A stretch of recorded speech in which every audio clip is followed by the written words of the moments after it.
up in our program today, we meet with two former pop stars now rocking the hairdressing world. And we check out a cultural exchange program involving emerging young artists. Hello everyone and welcome to Asia Downunder. The annual International Asian Health and Wellbeing Conference plays a vital role in addressing important health issues by bringing together health professionals as well as community organisations. We were there to find out what issues were being discussed at the third annual conference held last week. New Zealand's Asian population is expected to grow faster than any other, according to Statistics New Zealand. A projected increase of 3.4% a year would take the Asian population from 400,000 in 2006 to 790,000 by 2026.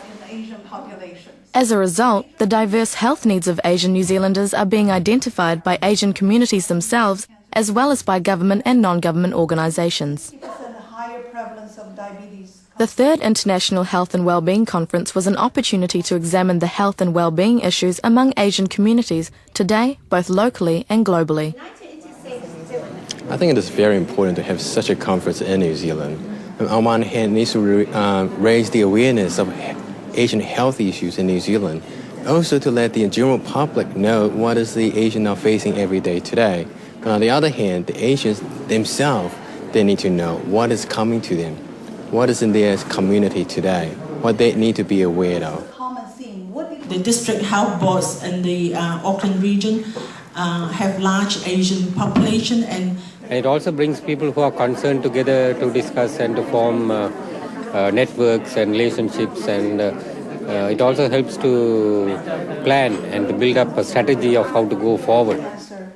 One of the keynote speakers at this year's conference, Professor Grace Ma, said that there was a general misconception about Asian health among Western society. Misperceptions is model minority with a good health status. They don't have health problems. Why bother to identify the population as have a different characteristics? And I think that is a misperception.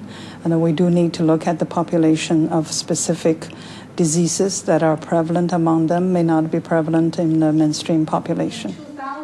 Obesity, diabetes and cardiovascular diseases were just some of the topics being discussed at this year's conference. Mental health. And one of the key issues that Professor Ma raised was concerns about the increasing number of Asians suffering from mental illness.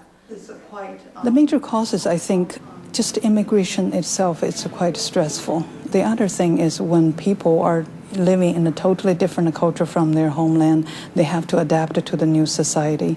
And also the adaptation is a major change. There's also a lot of stigma, and it's a big, it's shameful to admit to mental illness.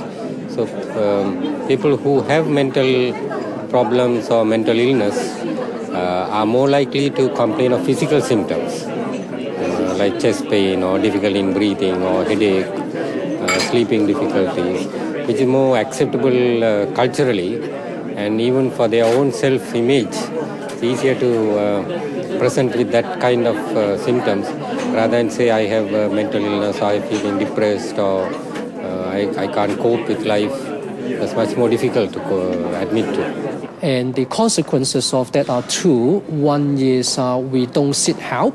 And B, when we seek help, usually the symptoms are serious, and also the situation are quite desperate already. Usually requires very intensive input and support and so forth. I was diagnosed as a severe profound depression, got clinical treatment, and I recovered, and now I'm doing community work, volunteer work all the time, and then that's the way I treat. So I don't want to let other people suffer from that kind of repeated story again like me.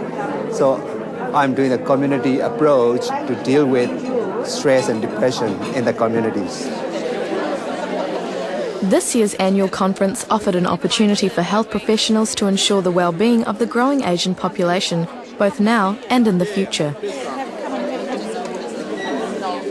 And the Asians need to understand what is available to them in the general public and to the mainstreams. Through this mutual understanding, I believe if we work alongside together, there will be a better health outcome, health status for Asians in the future. If you'd like more information about this year's conference, visit this website.